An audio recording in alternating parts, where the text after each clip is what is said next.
Hello again, and welcome to International Soccer Preview by Soccer Files Canada. I'm Kevin. And I'm Connor, and we are continuing with our preview of CONCACAF World Cup qualifying. Here we will be previewing all 8 teams in separate podcasts, 2 for each team. The first will focus on the team, its history, and prospects, with a special emphasis on qualifying history. And in a separate podcast, we will look at the players, which we have organized by their position, although somewhat artificially. But we will look at the main candidates for each position. Right, and we are considering an update about halfway through the qualification, maybe after November or around Christmas time, so keep an eye out for that. And we'll move on to an overview of the podcast. So today we're going to talk about the history of Honduras, Honduras's soccer team.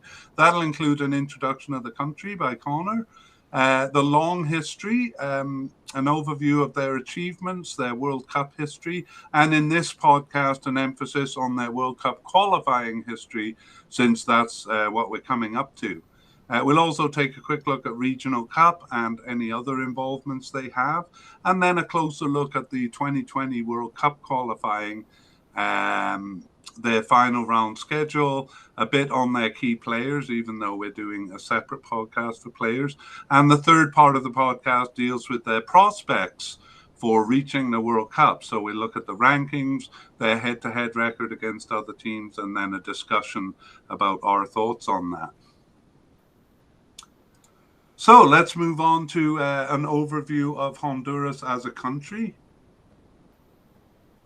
All right. So Honduras, they're the 4th largest country out of the 8 teams in the Octagon, or OCA. They're the 2nd largest of the 7 Central American countries, behind only Nicaragua. And in terms of population, they have 9.4 million people, which again is 4th out of the 8 teams here. And again, 2nd out of 7 in Central America, behind only Guatemala. So one of the bigger countries in terms of both size and population in Central America, and it puts them just in the top half in both those categories of the teams competing here. Right, great. Okay, well, we're going to start by looking at their history, the soccer team's history. And do we have any nicknames for them, Connor? We have a few. First is Los Catrachos, which is a name for someone from Honduras, though it's probably pronounced better than I said it there. They're also known as La Bicolor for their blue and white jerseys, and also La H, which features prominently on their crest, the letter H. Also La Selección, or the select, which is common for teams in this area. Right, and I can show you that because I have their shirt. I bought it in Honduras, and you can see, is there a big H there? I can't really see it on camera. No, but the 5 stars, the other symbol of the country. Oh, yes, okay. Hopefully, I don't know. It's certainly not a current shirt, but there we have it. Great, okay, well, let's begin by looking at their tournament participation and an overview of their major achievements. So they first entered the World Cup qualification in 1962, from which time they failed to participate only once in 1978 when they withdrew. And they're also regular participants at the regional competition, which is called the Gold Cup now, and have participated from the beginning of competition in the region from 1963. Their only non-participations in the regional competitions were when they were disqualified in 1969 for their role in the Football War, which we'll talk about today. Together with El Salvador, they were both disqualified. And then when they withdrew in 1977, which is actually the same withdrawal for the 1978 World Cup, since the regional competition was the qualifying tournament for the World Cup. Their local tournament, or their zone tournament, was the UNCAF Nations Cup, which in 2011 changed its name to the Copa Centroamericana. This is a grouping of the 7 countries making up the Central American zone. as opposed to the Caribbean zone, which has a lot more teams. And that UNCAF Nations Cup acted as qualification for the Gold Cup, but it became defunct after 2017 in favor of the CONCACAF Nations League. And then finally, they've been involved a little bit in South America's Copa America. We'll take a quick look at that.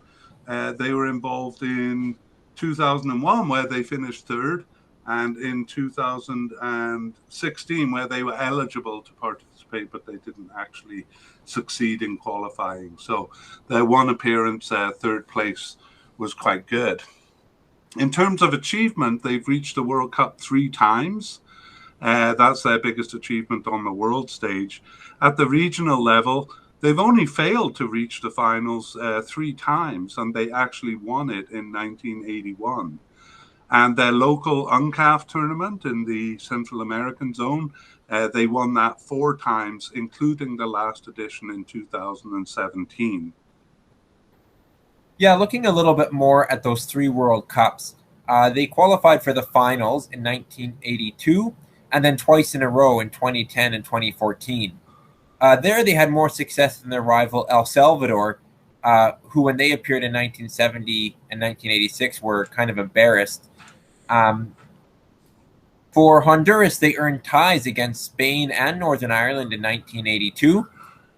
In 2010 and 2014, they managed only a single point between the 2 tournaments, however, that coming in a draw with Switzerland in 2010. Great. So maybe when we do World Cup, we would take a bit of a closer look at those games. But we're doing qualification here, so we're going to take a closer look at that. As we said, their first entry into the World Cup was in 1962. There they tied Costa Rica for top spot in round 1 or 2, despite losing 5-0 on the road. At that time, goal difference didn't matter, so 1 win each meant it went to a playoff game, which they lost. In 1966, they were at the bottom of a group with Mexico and USA, earning just a draw with the USA there. They still had never reached the final round of qualification then, and they went to a playoff in round 2 of 3 with El Salvador, the 2 both having won at home. Sorry, I don't think I said I'm talking about 1970 here. So that playoff with El Salvador, they lost in extra time, but the game itself sparked what was called the football war. So trivia books would have us believe that the match caused the war, but actually the real issues were land reform and El Salvadoran immigration into Honduras. So the emotional game was more like a spark that ignited the situation between them. In 1974, they reached the final round for the first time, but there they finished 4th of 6. After missing the 1978 edition, they withdrew. They came back in 1982 to win the 5-team semi-final round and the 6-team final round, finishing ahead of rivals El Salvador in both cases. Mexico came 3rd in the final round there and failed to qualify. From that time, they reached the final round about half the time, doing so in 1986, where they fell to Canada, but going out in round 2 of 3 in 1990 after 2 ties with Trinidad and Tobago, who won, interestingly, on a new development, the away goals rule. 1994 saw them reach the final round, but finish last behind El Salvador. But in 1998, it was the semi-final round only, where they finished behind Jamaica and Mexico. So they ended that tournament with an odd score of an 11-3 win over St. Vincent and the Grenadines. Okay, into the new millennium in 2002, that showed a pattern common in the region. Mexico, USA, and Costa Rica qualifying ahead of them in 4th in the final round. But in 2006, they failed to advance from the semi-final round because of too many draws, including 2 with Canada. In 2010, they edged out Costa Rica, tied on points with them, but ahead on goal difference, which gave them the automatic spot. So that was 3rd place behind Mexico and the USA. and they condemned Costa Rica to the Intercontinental Playoff. So on the sharp edge of qualifying during this period, let's see how they did in 2014 and 2018. In 2014, Honduras received byes in round 1 and 2. They finished first in a tight round 3, where the top 4 the top 3 out of 4 teams in the group finished within a point of each other. They actually went into the last game in 3rd place, but thrashed Canada 8-1 in order. Yeah, that still stings. But they thrashed Canada to advance, ultimately in 1st place in that group. That qualified them for the Hex. They were undefeated at home in the Hex, which was the final round, but losing their first 3 away games saw them in 4th place halfway through.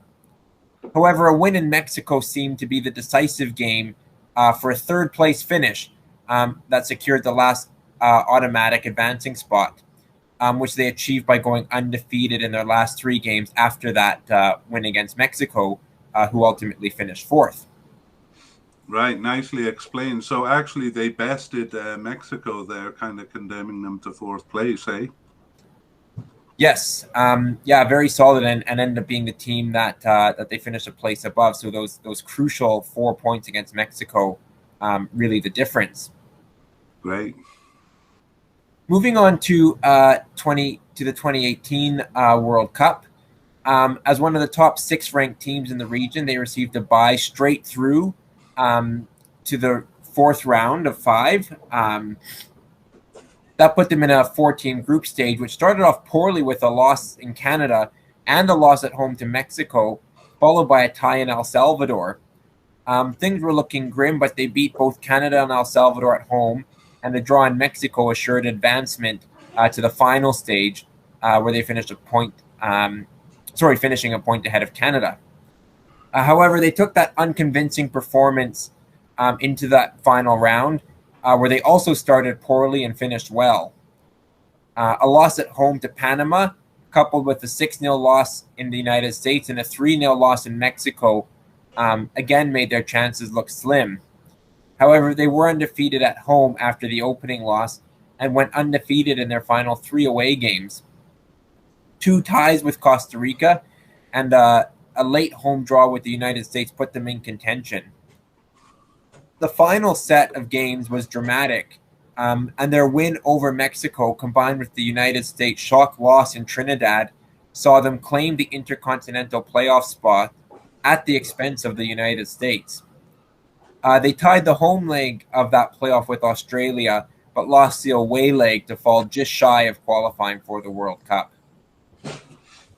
Great. So, I kind of introduced this by saying they were on the knife edge of qualification all the time, and that seems to have held true through their last 2 qualifications.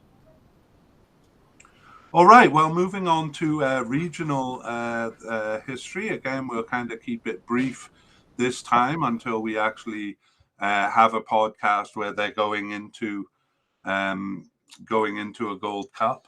But in general, they failed to qualify for the Regional Cup only 3 times, only thrice, in 1965, 1989, and in 2002. As we said, they won once. They won the regional tournament in 1981, where they hosted, actually. And otherwise, they finished second 3 times, though not since 1991. Apart from those successes, though, they often didn't pass the group stage, and only once did they do so between 1993 and 2003. Since then, though, they only failed to pass the group stage once in 2015. Wait a minute, that's not right. They failed in 2019 also. So they failed twice to pass the group stage. But on the positive side, they reached the semifinal 3 times in a row from 2009 to 13.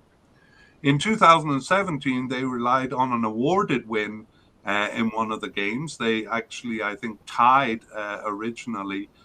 They had played to a goalless draw with French Guiana, who were then punished for fielding the famous French international Florent Malouda, which sparked a loud and complex argument about eligibility rules.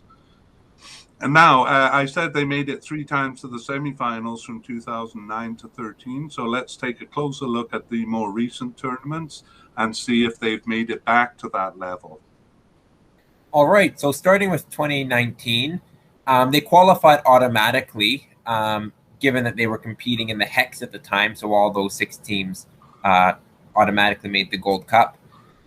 They were seeded first in their group, though Jamaica was actually ranked higher by the time the tournament started. Performances were fairly good, but the results were not, as they lost in Jamaica, who were guest hosting a game, and then they lost to Curacao with a stubborn goalkeeper stopping their many chances, Honduras failing to score and losing 1-0. They proved their ability with a big win over El Salvador in the final game, but it was too little too late, and they finished a humiliating last place in the group stage.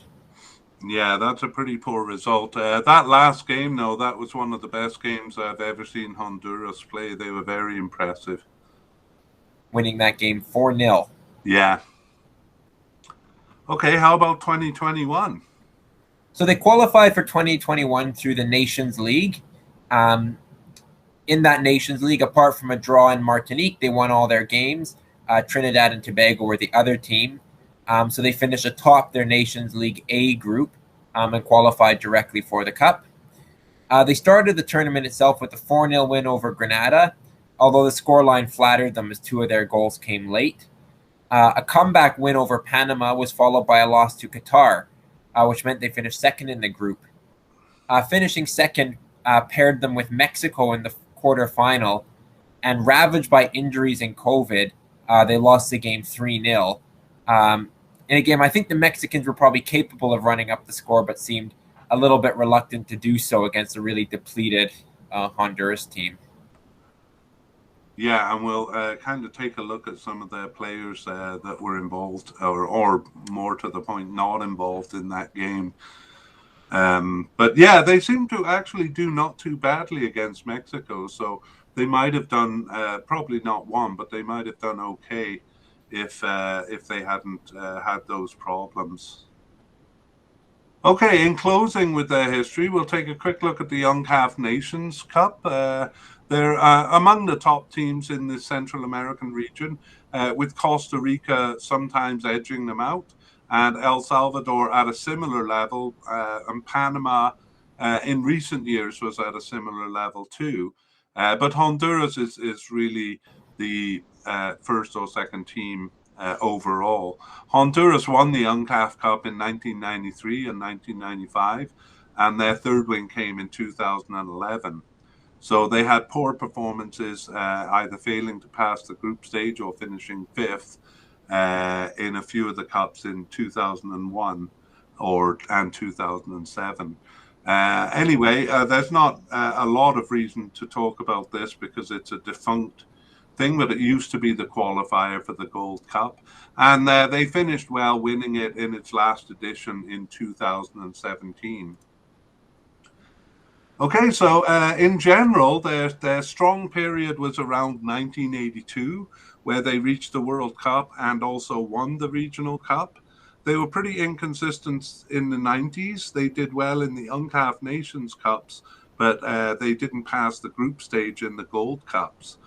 A second strong period was around 2011, with 2 World Cup qualifications in a row, 3 Gold Cup semi-final finishes in a row, and winning the newly titled Copa Centro America, which is the UNCAF Cup. They won that title after a gap of 16 years. But they've dropped off a little since. They nevertheless remain around the 4th strongest team in the CONCACAF region. And now we'll move on to their very recent history. They're in the final round of World Cup qualifying. So how did they get there, Connor? They received a bye to the final round, the Octagon, the 8-team final round. So they haven't actually played a World Cup qualifying match so far. That starts in early September. Yes, all right. Yeah. Sorry, Anyway, I think we're heading in the same direction because these are the games that they'll be playing. We'll take a quick look at the final round schedule. And any observations on that schedule, Connor? Not really. They start away in Canada, and then have an away game in El Salvador. So those are games despite being on the road, they look to pick up some points. As you mentioned, they're kind of around the fourth strongest team in the region, probably grouped with Costa Rica, Panama probably in the past, perhaps Canada now, and with 3 teams qualifying and 1 team getting the intercontinental spot, they'll probably, as they've often been over the last kind of couple decades, be right on the edge of qualifying. So, no games, nothing really stands out to me in their schedule, but they would want to get off to a strong start against Canada and El Salvador, 2 teams they'll feel they need to take points off to try and set themselves up well to finish 4th or even 3rd. Yeah. My own observations are I think those 2 away games to start with will be quite important for them. If they do well, they're off to a good start, and they could get off to a bad start. They're kind of fortunate to not play Canada in the depths of winter like a lot of teams have to. So they kind of got away with avoiding the cold. I do notice that after those 2 away games, they have 4 out of 5 games at home, or if we go a little further, 6 out of 8 games at home. So, of course, that'll be the key period. They'll want to go undefeated, and it is quite possible for them to, not lose to Mexico or USA. And finally, though, this is true of all teams, it's a really thick schedule with 3 games in early September, 3 in early October, and then 2 in November, but 3 around the turn of end of January, 3 at the end of March. So that's a really hectic schedule, and they will need I think a good bench. I think all the teams will need a good bench to manage that many games. And that amount of travel in a very far-flung region, going to Canada and then having to play a game in El Salvador 3 days later, that's a lot of travel involved. So it'll be difficult. Yeah, it'll be difficult for everyone, I think. Okay, great. Let's move on now to a quick look at the players. We are doing a podcast on the players kind of in depth, but this is more of an overview leading into the qualification. And anything you want to point out there, Connor? Well, one player you see who scored goals in their 2018 World Cup qualifying, and also 3 of their goals in the most recent Gold Cup, is Romel Kyoto. He plays in Montreal in Major League Soccer, so he seems to be kind of a key player for them. They have a couple kind of veterans around the team, like Jerry Bankston and Maynard Figueroa. One player who is not on the score sheet at the Gold Cup 2021 was Albert Ellis, who nevertheless scored 2 goals in qualifying. So I think between Ellis and Kyoto, those are probably the main goal threats for Honduras. Yeah, actually, Ellis was on the team sheet, and I think he kind of came in carrying an injury because he was only subbed in the first game. He then started the second game, but was subbed out at halftime and taken to the hospital for. I don't get this. He was taken for X-ray. Well, I guess X-raying his toe. He had broken his toe, so he was out for the rest of the tournament. So that's one of the reasons we talked about in the loss to Mexico in the quarterfinals. He and a few other forwards were injured. They also have a couple of other, Jonathan Toro and Rigoberto Rivas, who play in Spain and Italy respectively. They weren't at the Cup either. I know Rivas was at the Olympics and Toro wasn't, but either way they weren't that available. I just want to say one other thing, Connor, because we talked about bench strength, and maybe this should be at the end, but I found they only really have one goalkeeper, and they haven't really kind of prepared any backup goalkeepers. The same is true in central defense. They have Maynor Figueroa and Henry Figueroa. Henry didn't play in the recent Gold Cup, and Maynor is 38 years old. And honestly, like, I don't see a lot of centre backs available to them. And if bench strength kind of is a factor, I think they could be in trouble, especially if the goalkeeper gets injured. Yeah, those are very good points.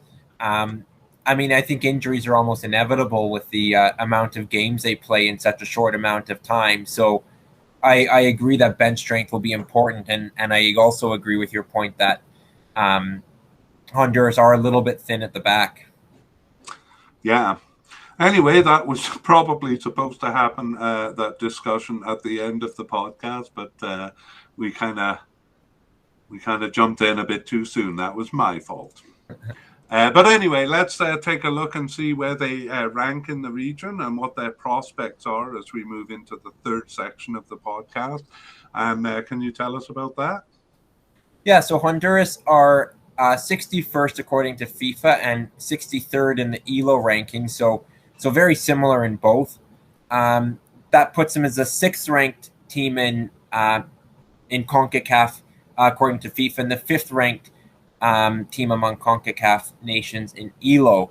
So that would have them just outside the top four, which is what they need to reach to get to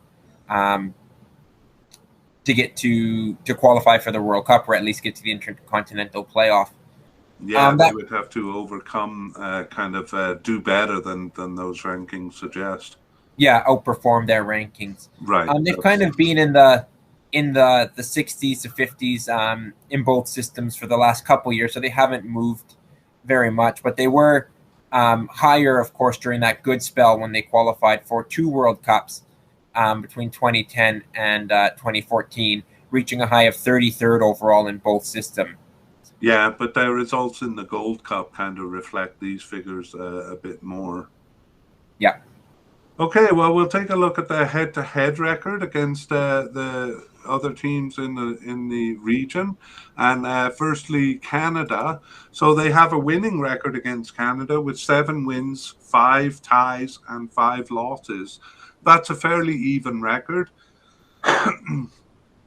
And some of their recent games, of course, we have wept bitterly about that thrashing in the 2004 World Cup qualifying.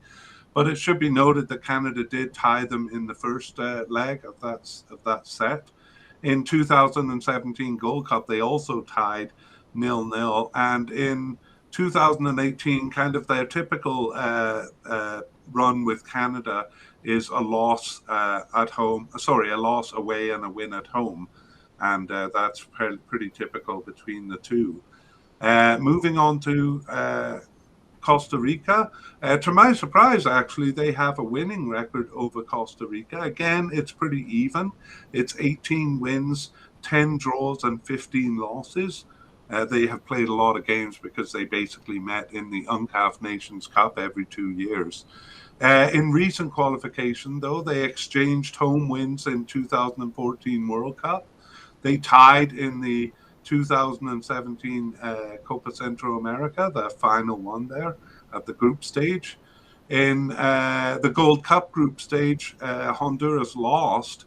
And in their recent World Cup qualifying in the final round, they tied home and away 1-1. So those two are fairly even as far as head-to-head goes. Against El Salvador, they have a vastly superior record of 19, well, maybe I'm overstating it, 19 wins, 7 draws, and 8 losses. El Salvador definitely had the better of them in the early years, but in recent times, they've proven much stronger. In recent games, 2013 Gold Cup, Honduras won 1-0. In 2018 World Cup qualifying, Honduras bested El Salvador, winning at home and tying away.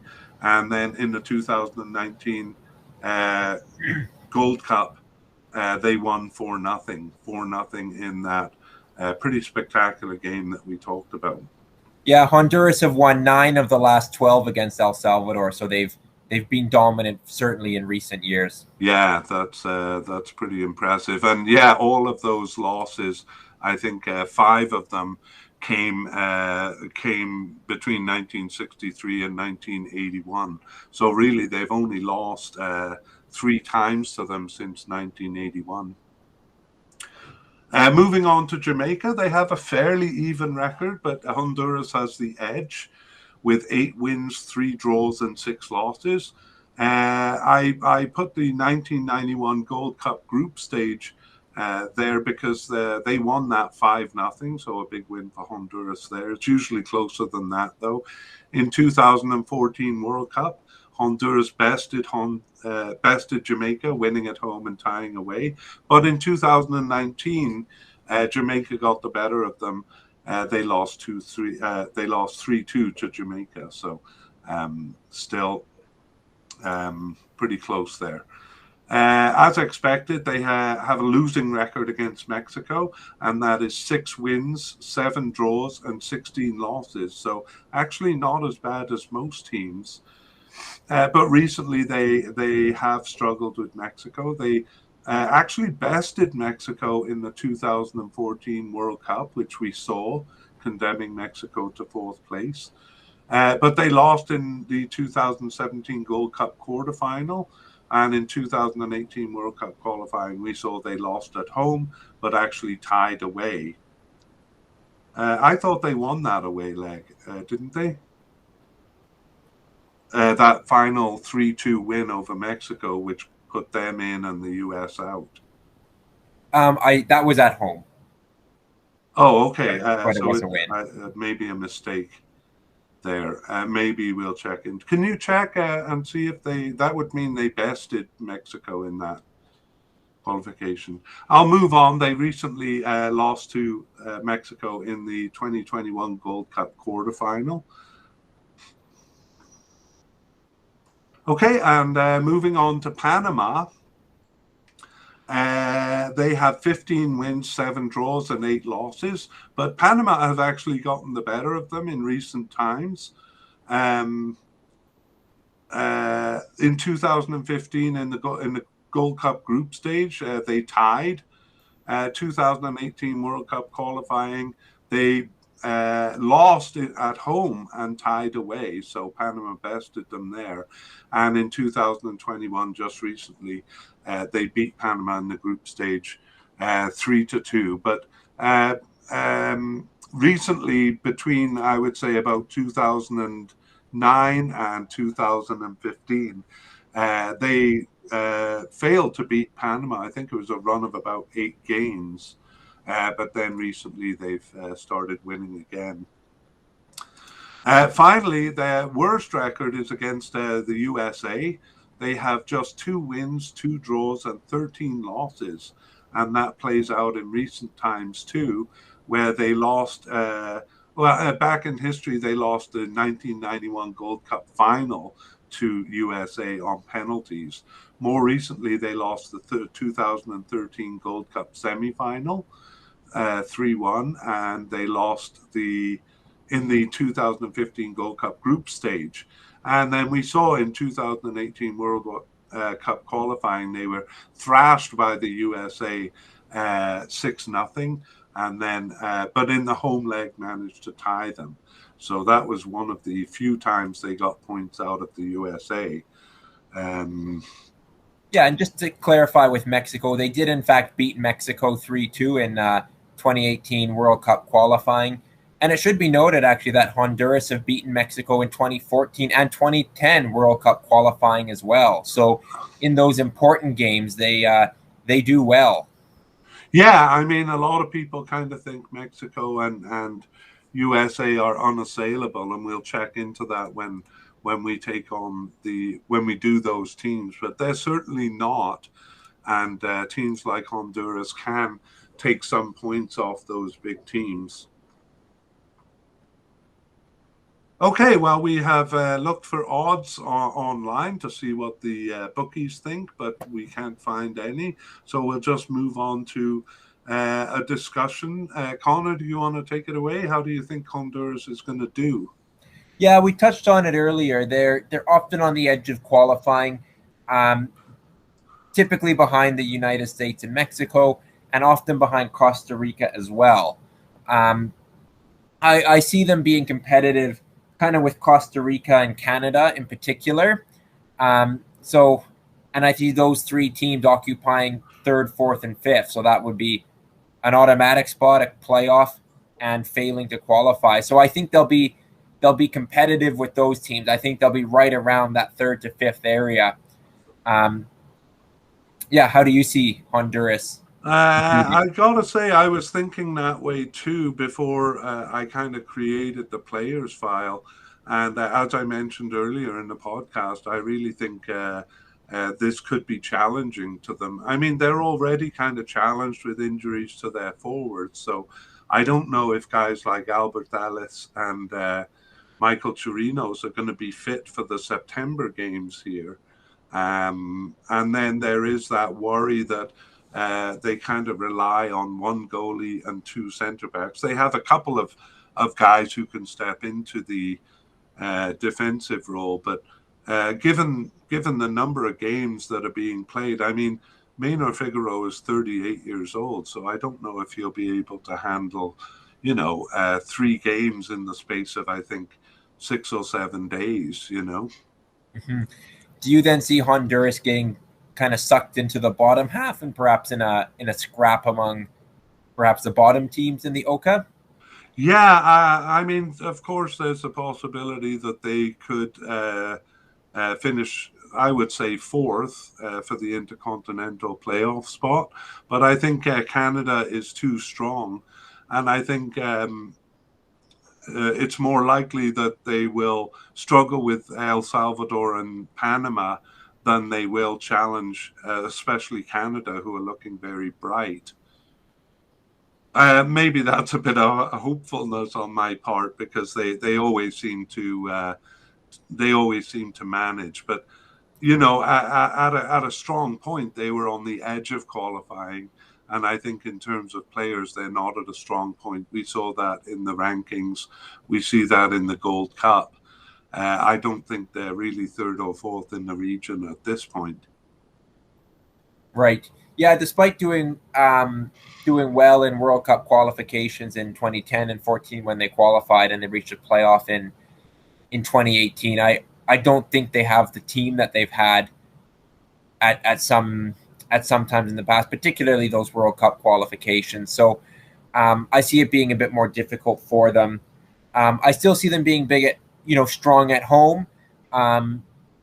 Generally, again, a team capable, as we've seen, of taking points off Mexico and even the United States as well. So for better or for worse, I think they'll be competitive in all their games, against the stronger teams in a good way, but perhaps also a bit more competitive against the weaker teams as opposed to dominating them. Yeah, I mean, by no means will they be a pushover, even in their away games. We should keep in mind, though, that, in 2014, it was at the expense of Mexico, and in 2018, at the expense of USA. I'm pretty sure USA is going to be very determined not to repeat 2018 again. So I don't see any of those teams kind of giving up a spot, and so I think that'll really narrow the spots for teams like Costa Rica, Canada, and Honduras. But give it to me straight, Connor. Are they going to reach the World Cup or not? Not this time. I do see them being stronger than El Salvador, Panama, and Jamaica. Though Jamaica and Honduras may be close, but I see them finishing fifth. I think out of that group I mentioned, Costa Rica, Canada, Honduras, I think they're the weakest, perhaps on a bit of a down, whereas Canada's on an up and Costa Rica is pretty consistent. So fifth place and no World Cup for Honduras. Do you agree? I pretty much agree. I know I'm kind of changing my tune from other podcasts we've done. It was kind of after looking at their players. I'm going to say that they will struggle with Jamaica a little bit, and so I'm going to say fifth or sixth. All right. Okay. I Well, don't see it coming down to the final day, though. I don't think they'll be that competitive to take it to their final match. I think their fate will be sealed, more or less by going into that final 3-game round. well, if it does, if it does come down to the final match or two, I think they're playing 2 out of 3 on the road in that final set in March, and they're much stronger at home and on the road. So I think to be assured of, say, fourth or something like that, you're right. They'll have to come into March with those points, because I don't think they're going to get a boost in March. Yeah, a great point. Okay, well, it's been a lot of fun talking to you about this, Connor. Yes, likewise, and we'll see you next time. You bet. Take care.